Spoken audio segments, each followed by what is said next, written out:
বিমানের পর এবার বড়সড় ট্রেন দুর্ঘটনা। একই লেনে দুটি যাত্রীবাহী ট্রেন, কয়েক সেকেন্ডেই বদলে গেল সব। বাংলাদেশের লালমনিরহাটে দুটি ট্রেনের সংঘর্ষে উল্টে গেল দুটি কামরা। লালমনি এক্সপ্রেস দুর্ঘটনায় বেশ কয়েকজন আহত হওয়ার খবর। ভুল সিগন্যালের কারণেই দুর্ঘটনা বলে প্রাথমিকভাবে অনুমান।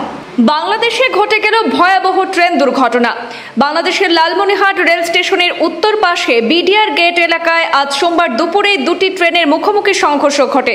এতে দুটি কামরা উল্টে গিয়ে অন্তত ৮ জন যাত্রী আহত হয়েছেন বলে খবর পাওয়া গেছে। লালমনিরহাটে দুটি ট্রেনের মুখোমুখি সংঘর্ষের ঘটনায় বুড়িমারির সঙ্গে সেখানে গোটা দেশের রেল যোগাযোগ বন্ধ হয়ে পড়ে।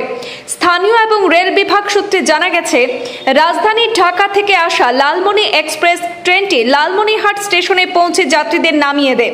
এরপর ট্রেনটি পরিষ্কারের জন্য ওয়ার্কশেডের দিকে যাচ্ছিল। আর ঠিক তখনই বুড়িমারি থেকে ছেড়ে আসা পার্বতীপুরগামী 461 নম্বর বুড়িমারি কমিউটার ট্রেনটি একই লাইনে লালমনিরহাট স্টেশনে প্রবেশ করছিল, যার ফলে দুটি ট্রেনের মুখোমুখি সংঘর্ষ ঘটে।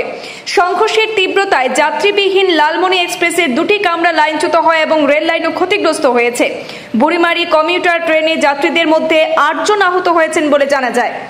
এই দুর্ঘটনার পর থেকে লালমনিরহাট বুড়িমারি রেল রুটে সব ধরনের রেল যোগাযোগ বিচ্ছিন্ন হয়ে পড়ে। দুর্ঘটনাস্থলে আটকা পড়া বুড়িমারি কমিউটারের যাত্রীরা চরম ভোগান্তিতে পড়ে। তড়িঘড়ি রেলওয়ে সংশ্লিষ্ট দপ্তর লাইন মেরামত এবং উদ্ধার কাজ শুরু করে। দুর্ঘটনার পর লালমনিরহাট সেনা ক্যাম্পের দায়িত্বরত সেনা সদস্যরাও ঘটনাস্থলে পৌঁছে উদ্ধার কাজে সহায়তা করেন।